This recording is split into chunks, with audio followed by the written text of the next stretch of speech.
Now the next section is Lorentz theory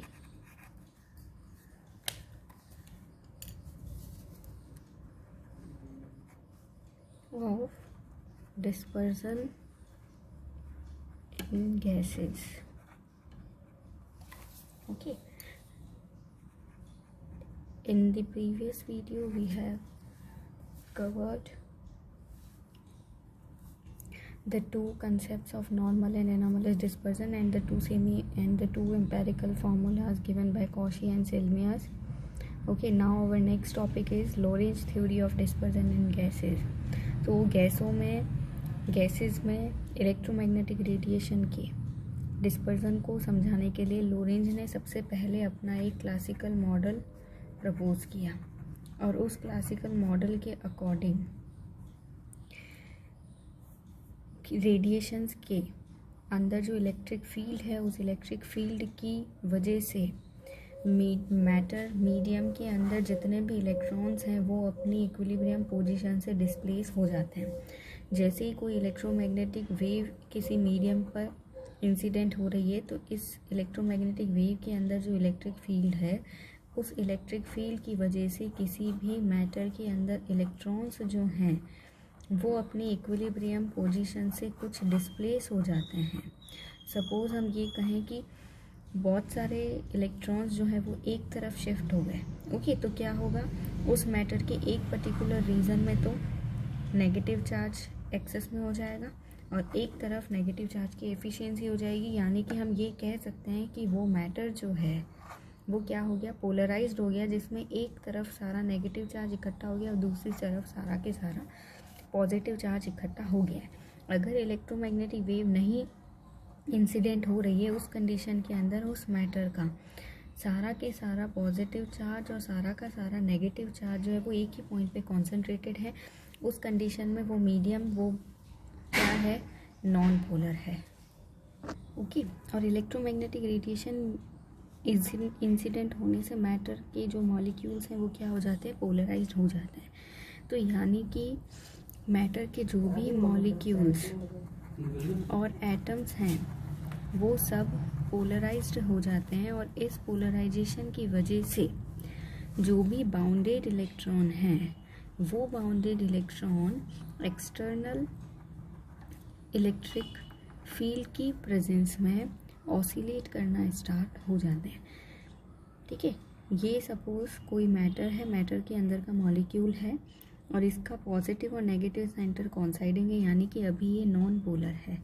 ठीक है, जैसे ही कोई इलेक्ट्रोमैग्नेटिक रेडिएशन इस पर इंसिडेंट हुई, इसके इलेक्ट्रिक फील्ड की वजह से इस मॉलिक्यूल का पॉजिटिव और नेगेटिव सेंटर जो है उनके बीच में थोड़ा डिस्टेंस आ गया, वो डिस्प्लेस हो गए। यानी कि अब ये मॉलिक्यूल जो है वो क्या हो गया, पोलराइज्ड हो गया। यानी कि ये मॉलिक्यूल जो है वो अब पोलर मॉलिक्यूल की कैटेगरी में आ चुका है। ठीक है, तो इस एक्सटर्नल इलेक्ट्रिक फील्ड की प्रेजेंस में ये जो बाउंडेड इलेक्ट्रॉन्स होते हैं, ये बाउंडेड इलेक्ट्रॉन्स उस इलेक्ट्रिक फील्ड को एब्जॉर्ब करके उसकी प्रेजेंस में क्या करते हैं, सिंपल हार्मोनिक मोशन करना स्टार्ट कर देते हैं। ओके, और इस सिंपल हार्मोनिक मोशन करते हुए इलेक्ट्रॉन की मोशन को हम एक स्प्रिंग से जुड़े हुए मास किस तरह से ऑसिलेट करता है उससे हम इसे कंपेयर कर सकते हैं। जिस तरह से स्प्रिंग से जुड़ा मास ऑसिलेट करता है उसी तरह से हम ये मान सकते हैं कि उस मैटर के अंदर जो एटम हैं उनके जो इलेक्ट्रॉन्स हैं वो भी इसी तरह से कुछ ऑसिलेट कर रहे हैं। तो there are some important assumptions of the Lorentz theory,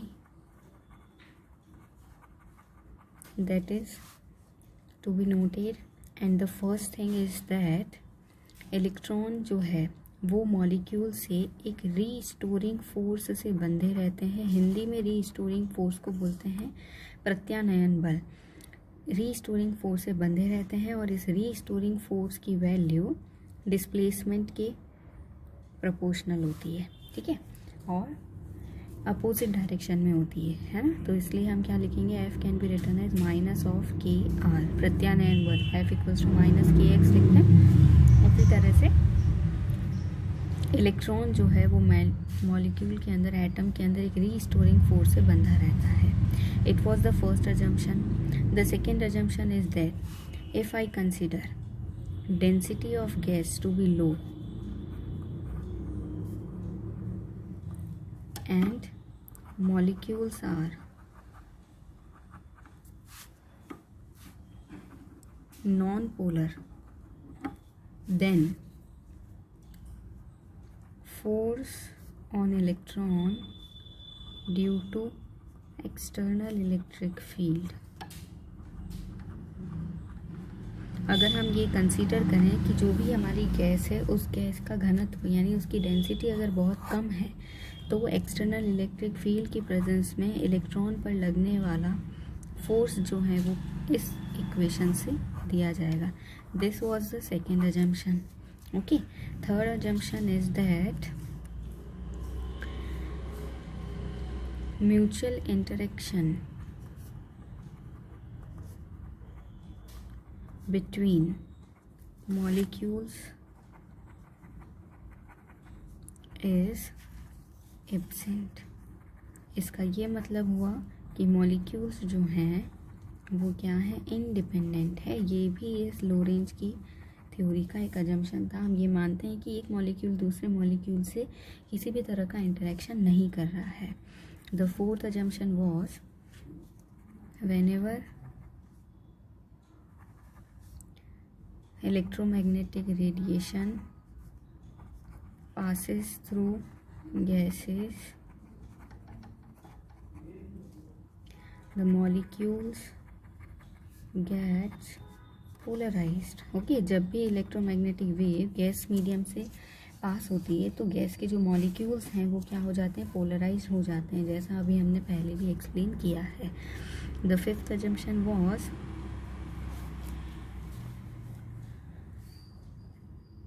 in presence of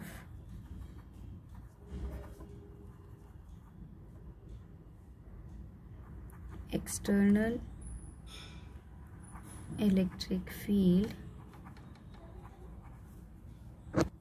in presence of external electric field, this induced dipole moments or if these induced dipoles undergoes forced vibrations. Okay, जब भी electromagnetic wave molecules पर गिरेगी, जो polar molecules हैं उनके जो electrons हैं वो क्या करते हैं, ऑसिलेट करना स्टार्ट करते हैं. तो हम ये बोल सकते हैं कि एक्सटर्नल विद्युत क्षेत्र की प्रेजेंस में जो भी प्रेरित द्विध्रुव आघूर्ण हैं वो फोर्स्ड वाइब्रेशन करना स्टार्ट करते हैं, प्रणोदित कंपन करना स्टार्ट करते हैं. These were the 5 assumptions of the Lorentz theory. Okay, and the last assumption is that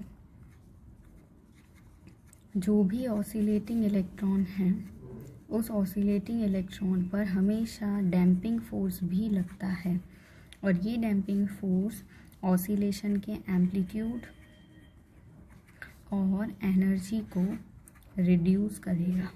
ठीक है, this damping force is proportional to the velocity and it will always decrease the amplitude and the energy. Okay, so this is the damping force. इसका ये मतलब हुआ कि एक electron पर total 3 types के फोर्स लग रहे हैं. The first one is the restoring force, the second one is the external force जो कि इलेक्ट्रिक फील्ड की वजह से लग रहा है, and the third one is the damping force. Substituting for these 3, restoring force is given as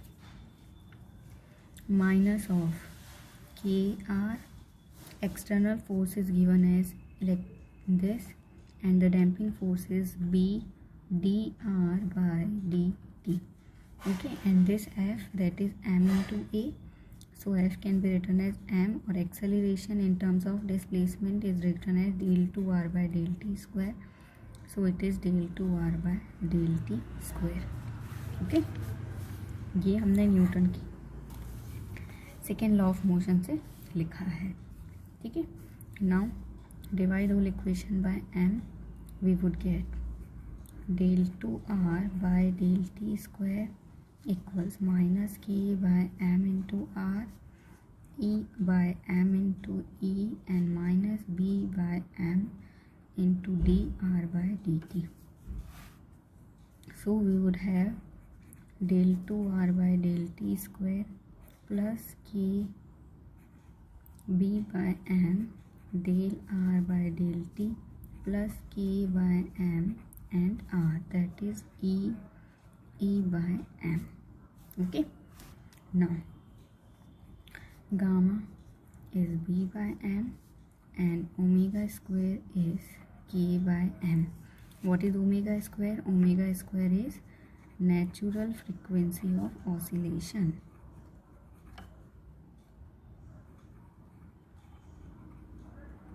ठीक है, so substitute this, we would get equation of motion as del 2r by del t square plus gamma del r by del t plus omega naught square r, that is e by m.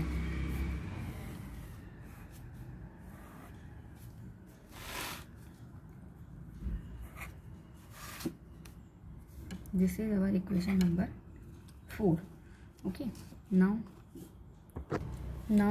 we know that electric field is given as E naught exponent iota k dot r minus omega t, where E naught is the amplitude. Okay, substituting this here, we would get del 2r by del t square plus gamma del r by del t plus omega naught square r is E upon m, और electric field की जगह E not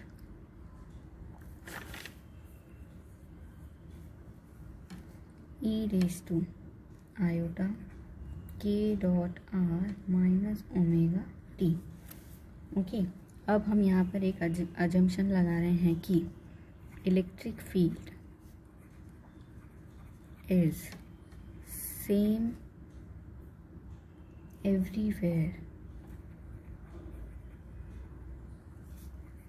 for a molecule in a gas. एक particular molecule के लिए हम हर जगह electric field की value को सेम मान सकते हैं, यानी कि ये वाला जो है ये स्टैटिक पार्ट हो गया, पोजीशन के साथ में इलेक्ट्रिक फील्ड चेंज नहीं हो रहा है ऐसा हम यहाँ पर कंसीडर कर रहे हैं, तो इस स्टैटिक पार्ट को हम नेग्लेक्ट कर सकते हैं. So we would have only del 2r by del t square plus gamma del r by del t plus omega square r, that is e upon m e naught, और जो static part है इसको हमने neglect कर दिया. So we have only e raised to minus iota omega and t. This is our equation number 6. Okay. Now taking only the magnitudes. Now this equation is equivalent to the equation of forced oscillator. Forced oscillator की जो equation होती है, प्रणोदित दोलक जिसे कहते हैं, forced oscillator की equation से मैच कर रही है ये वाली इक्वेशन. ओके, अब क्या होगा, इलेक्ट्रिक फील्ड की प्रेजेंस में इलेक्ट्रॉन थोड़े टाइम बाद में एक्सटर्नल इलेक्ट्रिक फील्ड की जो फ्रीक्वेंसी होगी दैट इज़ ओमेगा, उससे वो ऑसिलेट करना स्टार्ट कर देता है और वो स्टेडी स्टेट कहलाती है. ठीक है, तो यानी कि अब हमें इस इक्वेशन में, तो अब हम क्या करेंगे, स्टेडी स्टेट कंडीशन में इस इक्वेशन के सॉल्यूशन को निकालने की कोशिश करेंगे. Okay, now we will calculate the steady state solution for this equation. Steady state क्या होता है, बाय एक्सटर्नल इलेक्ट्रिक फील्ड की प्रेजेंस में थोड़ी टाइम बाद में वो इलेक्ट्रॉन जो है वो इलेक्ट्रिक फील्ड की फ्रीक्वेंसी के साथ ही ऑसिलेट करना स्टार्ट कर देते हैं, उसको स्टेडी स्टेट सॉल्यूशन बोलते हैं. अब हम क्या करें, इसका स्टेडी स्टेट सॉल्यूशन निकालने की कोशिश कर रहे हैं, तो हम कंसीडर कर लेते हैं let it solution to be e raised to minus iota omega t. Okay, now substitute this in this equation. We would get del 2 by del t square b exponent minus of iota omega t plus gamma del by del t b e raised to minus iota omega t plus omega naught square e raised to minus iota omega t equals e naught upon m and e raise to minus of iota omega t. Okay, अब अपने को क्या करना है, double differentiation करना है इसका double differentiation क्या होगा, माइनस ऑफ ओमेगा स्क्वायर और साथ में आ जाएगा बी। इसका डिफ्रेंशिएशन क्या हो जाएगा, gamma into b and minus of iota omega. इसका हो जाएगा बी इंटू ओमेगा स्क्वायर और हमने e raise to minus iota omega t को कॉमन ले लिया। इधर मिल रहा है e not upon m, e raise to minus of iota omega t. Okay, so इससे ये कट हो गया। We have b that is e not upon m divide by क्या बना देखो, omega naught square minus omega square minus of iota gamma omega. ये हमें मिल गया बी की value. So our steady state solution that was considered as b e raise to minus iota omega t is now e naught by m e raise to minus of iota omega t and omega not square minus omega square minus of iota gamma omega, that is r. Okay, so in the vector notation it would be just यहाँ पर अपना vector लग जाएगा। तो देखो e not e raise to minus iota omega t की जगह हम ई लिख सकते हैं। Hence we would have e by m upon omega not square minus omega square minus iota gamma omega. ये इक्वेशन एक्सटर्नल इलेक्ट्रिक फील्ड की presence में electron अपनी इक्विलिब्रियम पोजीशन से कितना डिस्प्लेस हो रहा है उस चीज़ को डिपिक्ट कर रहा है। Okay, so this equation is showing the displacement from the equilibrium position of the electron in the presence of external field. Okay, इस डिस्प्लेसमेंट की वजह से डाइपोल मोमेंट जनरेट होगा and that dipole moment is given as charge into displacement. So it would be simply electronic charge and the displacement, that is E by m and the denominator same omega naught square minus omega square minus iota gamma omega. Okay,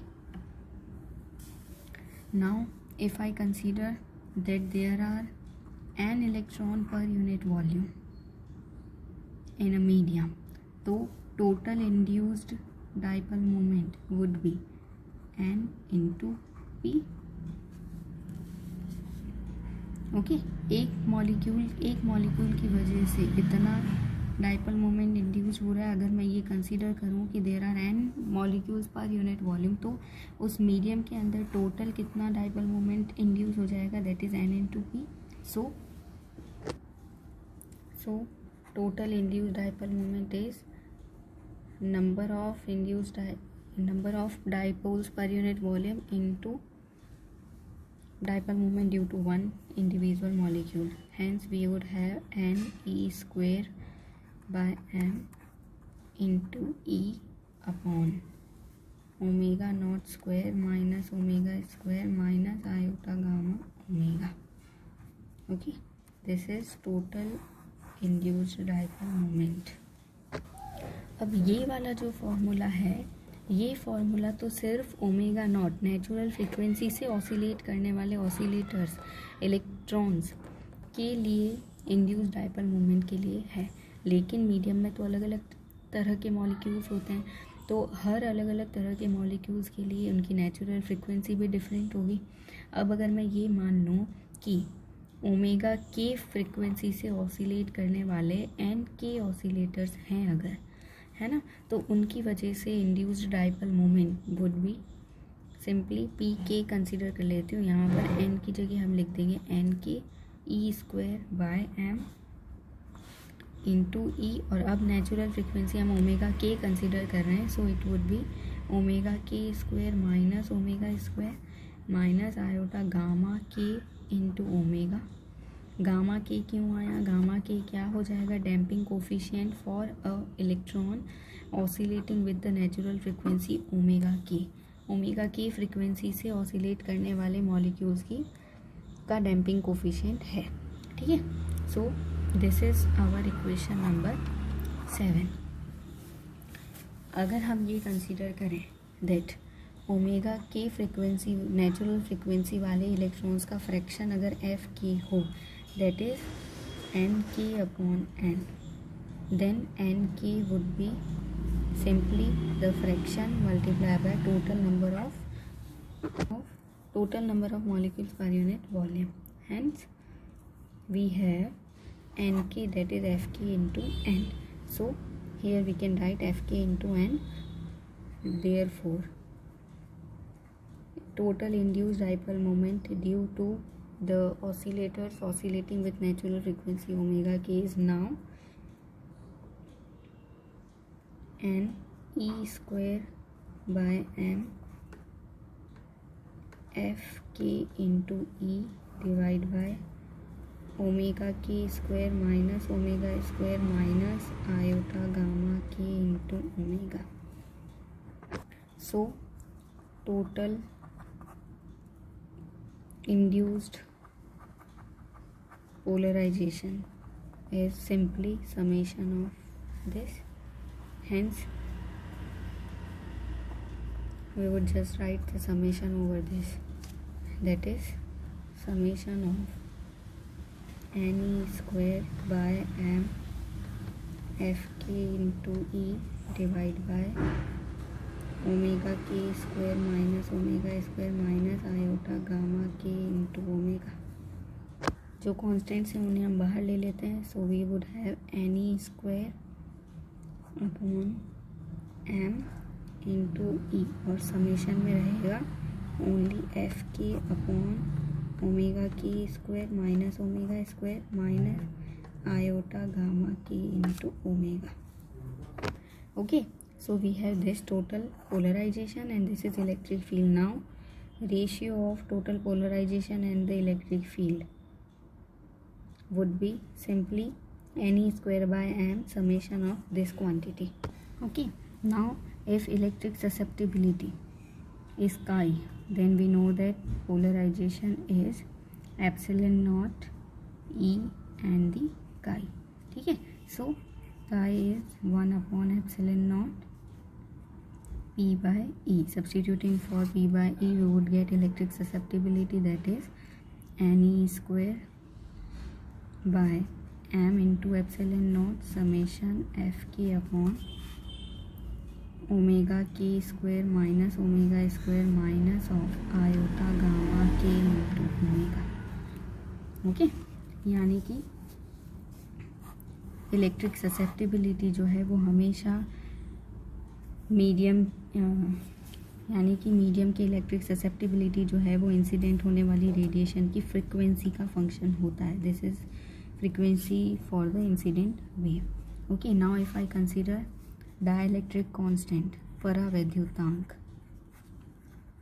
dielectric constant of medium to be epsilon r, then the relation of dielectric constant with the susceptibility is 1 plus chi. Okay, and since chi is function of omega, so obviously epsilon r is also function of the frequency of incident wave. So what would be the dielectric constant? Dielectric constant would be 1 plus, substituting for this chi, n e square by m epsilon naught summation over k, the fraction divided by omega k square minus omega square minus iota gamma k and omega. इसका ये मतलब हुआ कि medium का dielectric constant भी frequency पर depend करता है और ये एक कॉम्प्लेक्स क्वांटिटी है. देखो यहाँ पर आयोटा आ रहा है, यानी कि कॉम्प्लेक्स क्वांटिटी है. Now if I consider refractive index of the medium to be n, then it is given at epsilon r mu r. Maxwell relation is n square equals to epsilon r. So if I consider refractive index to be n, we can write it is this. अगर non magnetic medium होगा तो mu R की value 1 हो जाएगी. तो simply refractive index is exponent this. So n square is epsilon r, that is 1 plus n e square by m epsilon not summation k f of k upon omega k square minus omega square minus iota gamma k n omega. So this is known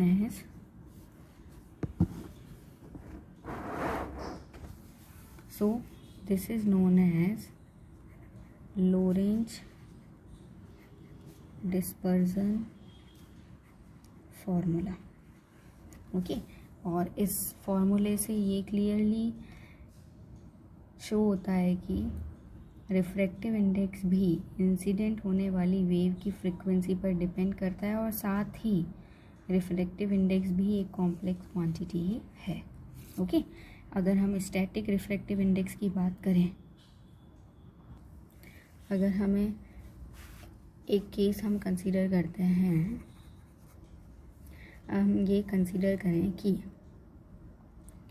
incident होने वाली wave की frequency oscillation की natural frequency से बहुत ज़्यादा कम है. अगर हम ये केस कंसीडर करें तो उस कंडीशन में